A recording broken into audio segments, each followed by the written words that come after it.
क्योंकि मैं यहाँ पे कुछ भी उनके अगेंस्ट बात करने नहीं आई हूँ या फिर उनके लिए कुछ ऐसा नहीं बोलने आई हूँ। बस वो उन्होंने जो बात बोला है उसका जवाब देना चाहती हूँ। मैं लोगों को पता है कि 5 तारीख को मैं पवन जी से मिलने उनके आवास पे पहुंची थी।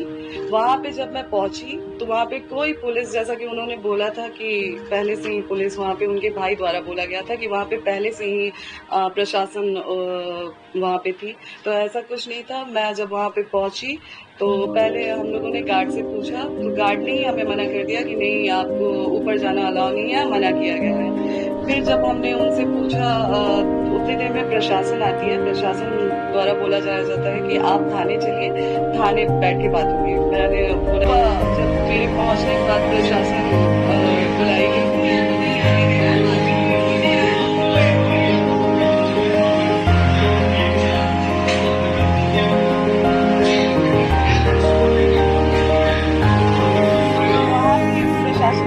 मेरे साथ बदतमीजी किया गया वहाँ पे भी। और पवन जी बोल रहे हैं कि जब मैं रूम में चली गई उसके बाद प्रशासन बुलाई गई।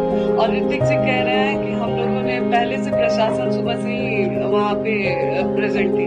तो पहले तो आप इन दोनों लोगों के बारे में ही फर्क समझ जाइए आप लोग कि दोनों भाई अलग अलग बात कर रहे हैं।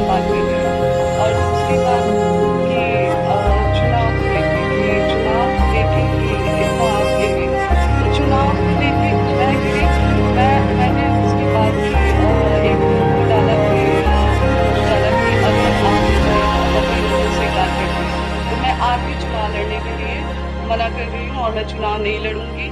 मैं यहाँ तक भी बोल रही हूँ कि अगर आप मुझे बोलेंगे कि आप अपने परिवार से रिश्ता खत्म कर दीजिए, आपके साथ अगर आप मेरे साथ ये भी कंडीशन रखते हैं कि आप अपने परिवार से नहीं मिलेंगी, आप अपने मायके नहीं जाएंगी, तो मैं वो भी करने के लिए तैयार हूँ। चुनाव नहीं लड़ेंगी, मैं वो भी करने के लिए तैयार हूँ, लेकिन शर्ते कि आप मुझे पत्नी के रूप में स्वीकार करिए तब।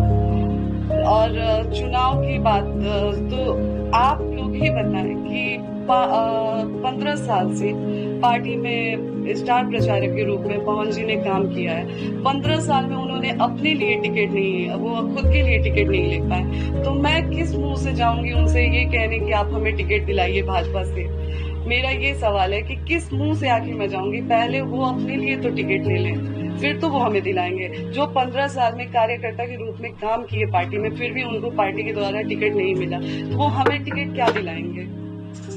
और बच्चे की बात रही कि बच्चे के लिए वो तरस गए हैं, तो जो इंसान बच्चे के लिए तरसता है वो दवा नहीं खिलाता है अपनी पत्नी को। मुझे हर बार दवा खिलाया गया और बहुत